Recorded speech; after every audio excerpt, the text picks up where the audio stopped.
I'm Walter Bosley, author of Destination Carcosa, Ambrose Bierce, and the Empire of the Wheel. Chapter 8, The Frank Rosasco Enigma. Second only to Cora Stanton, the greatest remaining enigma in all the Empire of the Wheel arcana is Frank Rosasco.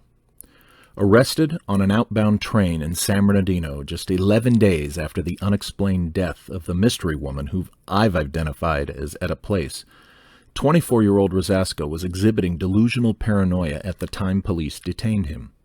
Rosasco's nervous breakdown left him clutching a lady's purse containing $232, and he was rambling on about being accused of harming a woman. Her face appeared in his hallucinations. Rosasco was admitted to the county hospital and diagnosed as dangerously paranoid, and yet he was released to unidentified friends from Sonora, despite the 5 suspicious deaths in town by that date. It was very curious indeed. Apparently, it didn't matter that neither Rosasco's demeanor nor his possessive clutch on the purse, nor even that his hallucinations of a woman involved some identified assault of a woman, might all suggest a hand in what could end up a murder case. He was released to the unidentified friends who came to retrieve him. We're also left to assume how these friends knew where he was, for none of the reports explain that. Conveniently, an alleged suicide note is reported on the same day, and the woman, known as Cora Stanton, is deemed no longer a mystery, and neither is her death. Rosasco is simply allowed to go home. Further research reveals that Frank Rosasco was of the well-known and highly regarded Rosasco ranching family of Tuolumne County, where the town of Sonora is located. It so happens that Sonora, California is associated with the origins of the airship mystery, as discussed throughout this book and others. Frank returns to the family farm where his bright future becomes dim. In a telephonic interview with a son of Frank Rosasco's nephew, I learned the following. The once promising engineering graduate spent the remaining 58 years of his life living in a small cottage on the ranch, obsessed with running mathematical calculations, making astronomical observations, and doing repeated site surveys of an unidentified feature on the family property. Frank never marries, and he never leaves home until the last couple years of his life spent living with his sisters. During that time, a connection between the San Bernardino Valley and the author H.P. Lovecraft is discovered. Lovecraft's associate Muriel Eddy, wife of the writer Clifford M. Eddy, lived in Redlands during her youth, less than a decade prior to the 1915 San Bernardino mystery deaths. That there was already a known connection to Harry Houdini, for whom Lovecraft wrote stories, prompted a closer look at any possible evidence that the legendary author of weird fiction learned about the strange activities in the Inland Empire, aka the Empire of the Wheel. Indeed, a curiosity emerges, and it has everything to do with Frank Rosasco.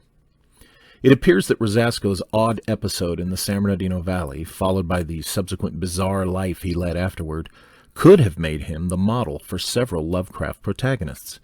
Further investigation revealed that the author Clark Ashton Smith, famously a personal literary associate of Lovecraft's, lived not far from Tuolumne County, home of the Rosascos. Though a young man at the time, Smith could have indeed have heard about Rosasco's plight, and at some time communicated it to Lovecraft, thus providing the author an opportunity to fashion poor Frank into a character again and again. That brings us back to Robert H. Barlow, eminent archaeologist specializing in ancient cultures of Old Mexico and the man in possession of Lovecraft's literary estate. Did Barlow have reason to suspect, or did he know, that Rosasco was indeed a muse for Lovecraft? Through this association with the world of archaeology, Lovecraft could have learned about the dark history of ancient San Bernardino Valley via the work of John Peabody Harrington, the anthropologist famous for his prolific and obsessive quest through the lost lore of the Inland Empire native cultures. What might Barlow himself have learned about all this between anecdotes from Lovecraft and revelations during his own career? Following Lovecraft's death, upon which Barlow became the executor of Lovecraft's literary estate, the archaeologist subsequently became acquainted with Clark Ashton Smith and traveled to California to visit him, Why is this important? Though Clark Ashton Smith's scheduled meeting with Bierce didn't happen, they did correspond briefly through George Sterling, himself once Bierce's protege. Might Barlow have visited Smith to learn something about Rosasco? And could their exchange have involved anything about Bierce in turn? In Empire of the Wheel 3, The Nameless Ones, I demonstrate how Lovecraft could very easily have been a primary influence on Barlow to become an archaeologist, and it could have involved Lovecraft's study of Harrington's arcane knowledge about San Bernardino's mystical past. With such an influence, weird fiction, and lost cultures, Barlow's career specialty in ancient cultures of Mesoamerica certainly moved him through Sylvanus Morley's circles, and therein might Barlow have learned some insider knowledge about the fate of Ambrose Bierce, and that knowledge got him dead earlier than nature scheduled. I bring this to the reader's attention because of the generally high strangeness suggestion by these associations. Somewhere in this mix could be a clue regarding the fate of Ambrose Bierce, and it might involve very old secrets still held dear to those who keep them. Is there anything in what Clark Ashton Smith might have learned about Bierce that could have revealed anything of interest to Barlow? Smith lived in Northern California, just a few hours' drive from Tuolumne County. It is conceivable that he had some passing familiarity with the Rosasco ranching family. As I asked in Empire of the Wheel 3, The Nameless Ones, how much did Smith know about Frank Rosasco, and to what extent did this enhance what Barlow may have learned about Ambrose Bierce's disappearance? Though I see no evidence that Bierce knew young Frank Rosasco personally, if Bierce was associated with the airship milieu via the Aeron Project, which I hypothesize was descended from the Sonora Aero Club, or one of the aero clubs not identified by Delshow in some way, he could have been acquainted with the Rosasco family. This is a major speculation, I concede, but I must present the possible avenues for the sake of analysis and discussion. The circumstances are intriguing in their possibilities.